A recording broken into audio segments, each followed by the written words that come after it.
Sa mabilis na takbo ng mundo, madalas nating iniisip na mas produktibo tayo sa paggawa ng maraming bagay ng sabay. Akala natin, mas marami tayong matatapos, ngunit, may malaking halaga itong kinukuha sa ating oras at mental na enerhiya, na kadalasan ay hindi natin napapansin. Ito ang lihim na nagpapabagal sa ating lahat, ito ang switching cost.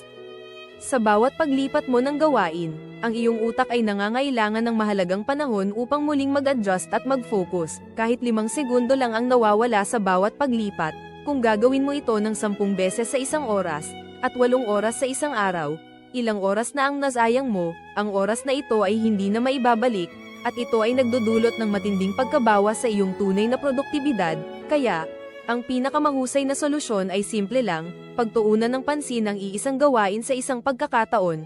Huwag kang lumipat hanggat hindi mo pa natatapos ang kasalukuyang task. Sa ganitong paraan, mas mabilis kang makakakumpleto, mas magiging mataas ang kalidad ng iyong outputs, at mas marami kang magagawang bagay sa mas maikling panahon. Makakatipid ka ng oras, stress, at pagod. Subukan mo itong baguhin sa iyong pang-araw-araw na gawi, at makikita mo ang malaking pagbabago sa iyong produktibidad at kalidad ng buhay.